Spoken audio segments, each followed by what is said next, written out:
नमस्कार दर्शकों, आज के हमारे इस वीडियो में संकटा माता और मोनूबाई की बहुत ही सुंदर कहानी लेकर आए हैं। सीतापुर नाम का एक गांव था। वहां पर एक परिवार रहता था। परिवार में भाई, भाभी और एक बहन रहते थे, लेकिन उनकी बहन की शादी अभी नहीं हुई थी। बहन का नाम मोनूबाई था। मोनूबाई संकटा माता की परम भक्त थी और वह हमेशा व्रत, नियम और कथा बड़े श्रद्धा भाव से किया करती थी। एक दिन उसके भाई भाभी ने मोनूबाई से शादी करने को कहा। तब मोनूबाई ने कहा, मुझे शादी नहीं करनी। भाई भाभी ने फिर से कहा, लेकिन बहन ने मना कर दिया। उसने अपने भाई भाभी से कहा कि आप मेरे रहने के लिए गांव के बाहर एक झोपड़ी बनवा दीजिए, मैं उसी में रहकर अपना जीवन व्यतीत कर लूंगी।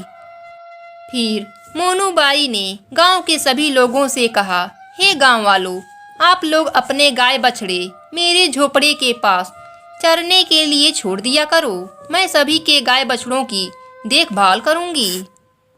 जो भी बचा कुचा खाना हो वह मुझे दे दिया करना, मैं वही खाकर रह लूंगी। इस तरह बहुत दिन बीत गए। भाई भाभी ने मोनाबाई के लिए गांव से बाहर एक झोपड़ी बनवा दी। मोनूबाई उसी झोपड़ी में रहने लगी और नित्य व्रत और कथा किया करती थी।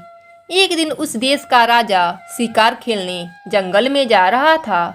उसकी नज़र गांव के बाहर बने मोनूबाई के झोपड़ी पर पड़ी।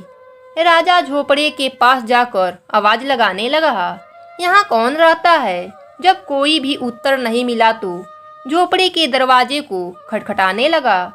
खटखटाने की आवाज सुनकर मोनूबाई ने अंदर से ही पूछा, कौन है? बार बार दरवाजा क्यों खटखटा रहे हो?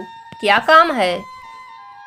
तब राजा ने कहा, मैं इस देश का राजा हूँ और तुम कौन हो? अपने बारे में मुझे बताओ।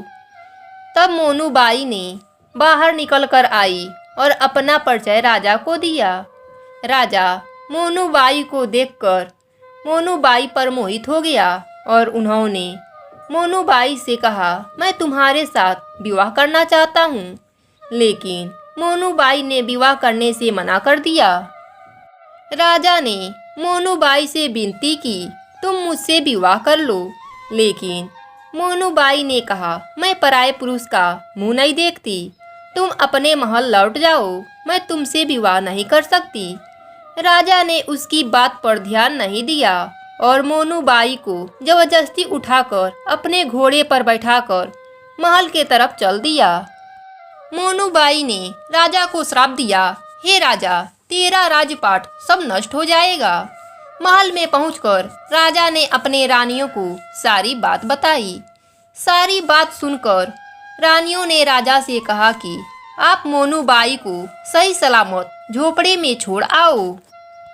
रानियों के कहे अनुसार राजा मोनूबाई को उसके झोपड़े पर छोड़ने जा रहा था। रास्ते में पाप की नदी आई, उसमें राजा मोनूबाई के साथ डूब गया।